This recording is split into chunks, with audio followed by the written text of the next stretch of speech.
صاحب نظر کی کمزوری کا علاج بتائیں، یہ کتاب دکھائیے گا۔ میرے محترم بھائیوں، آنکھوں کی کوئی بیماری ہے، آنکھوں کی کوئی بیماری ہے، 3 کام کرو۔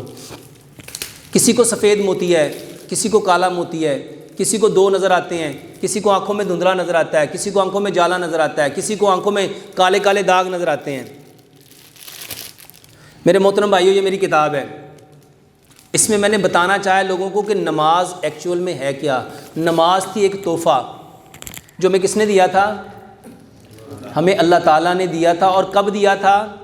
اس کو دینے کے لیے اللہ تعالیٰ نے پورا انتظام کیا تھا۔ نبی صلی اللہ علیہ وآلہ وسلم کو معراج پہ بلایا، نبی صلی اللہ علیہ وآلہ وسلم کو نماز کے بارے میں ایک ایک چیز بتائی۔ یہ نماز نہیں ہے، یہ ہماری زندگی ہے، اس بدن کی زندگی، بدن کی زندگی۔ اور اگر آنکھوں کی زندگی چاہتے ہو نا تو واللہ نماز میں ایک بہترین حالت ہے جس کو سجدہ کہتے ہیں، جس کو ایک سجدہ۔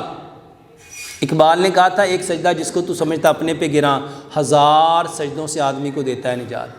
میرے محترم بھائیوں، جتنے آنکھوں کے مسائل ہیں، لمبا سجدہ کرو، لمبا۔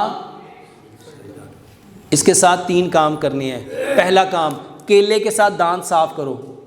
جتنے لوگوں کو دانتوں کی بیماریاں ہیں، دانتوں میں ٹھنڈا گرم لگتا ہے، دانتوں سے خون آتا ہے، دانتوں میں پس پڑی ہوئی ہے، دانتوں سے منہ سے بدبو آتی ہے، کیڑا لگا ہوا ہے، دانت پیلے ہیں، میرے محترم بھائیوں کیلے سے دانت صاف کرو۔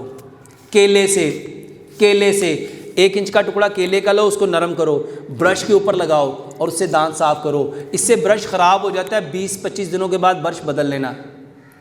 رات کو کیلے کے ساتھ دانت صاف کرو، صبح اٹھ کے بغیر کلی کیے بسم اللہ پڑھ کے اپنا تھوک لو، سورۃ فاتحہ پڑھ کے اپنا تھوک لو، آنکھوں کے اندر ڈال لو، 11 مرتبہ سورۃ فاتحہ پڑھو، 11 مرتبہ اپنا تھوک لگاؤ۔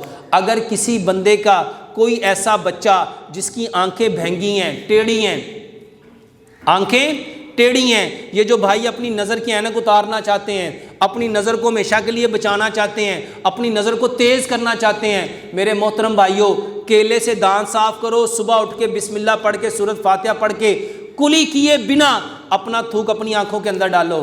اور تیسرا کام میرے محترم بھائیوں، سجدہ لمبا کرو، سجدہ لمبا کرو، بہترین علاج ہے۔